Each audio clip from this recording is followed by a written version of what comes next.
Renia Rehagol, or primer for TR, or also known as the yellow primer, is a chemical pretreatment originally designed for thermoplastic rubber soles, but it also works well on certain other materials. What is the reason for this? Thermoplastic rubber was developed to be used with such a product, with a so-called halogenation process. Because if you're dealing with unit soles, if you're dealing with any type of shell type soles, anything with raised edges, those are very difficult to sand. And in general, the shoe industry prefers not to use a sanding process, but prefers chemical priming, just because it's much simpler in that kind of environment. So what they did is they developed, or had materials developed, that fit that process, that fit their preferred processes. One of the results was TR or TPR, and that is the reason why, if you're bonding TPR, you basically have to do the same thing. There are adhesives like our Renia Ortec, like our Valcofest, that deal with most TRs sort of, kind of well, but the safest method is always to use the proper method that it was developed for, to use the primer for TR. How do you do that? Very simple to use.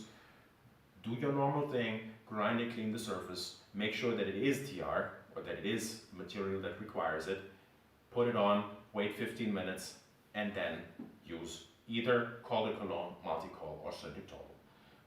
No other Renia adhesive will do that. No other neoprene-based contact adhesive will do that. Only polyurethane-based and our grafted neoprene universal cements will work. Only they have the right chemical compounds inside them that will work properly with the Rehagol. As I said before, TPR, TR is the classic example for such a process, but certain rubber types will nowadays require it as well. In general, the softer the rubber is, anything specialized like anti-slip rubber, high abrasion resistant rubber, very flexible rubbers nowadays, they do require this, as they also have been developed with this kind of process in mind. One important aspect is the brush you need with this. This product requires a special brush, namely a metal-free brush.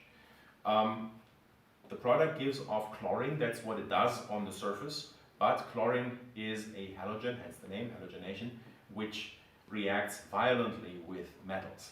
So if you use a brush that has any metal in it, what it will do is will react with the active ingredient, use it up, and then you have nothing to work with, and also the brush will be destroyed. We have a special brush that has that has plastic in place of metal. Works really well for a certain time. Of course, if you use it for too long, it will also start puffing up. The material will accumulate, but you can kind of brush it out of the brush. But again, it is completely metal-free. It is available through basically any distributor that carries Renia products and that carries the Rehagol primer. As far as shelf life is concerned, it's also like our primer for PU. It comes in a brown bottle for a reason. Protected from direct sunlight, protected from too much heat. It doesn't have to be kept refrigerated. You can do that. It doesn't hurt. But keep it in the dark, and it will thank you with a longer shelf life. You don't have the contamination issue that you have with the primer, but in general, it's always a wise idea to work from a separate small container, save one of these lids, and use them the next couple of times, for example, or use anything else. Don't work directly out of the bottle, as anything you carry back into the bottle, dust, crumbs of the material, grease, whatever, may lead to contamination. It's not as big of an issue as it is with the primer, but still, the purer this is, the better it is going to work.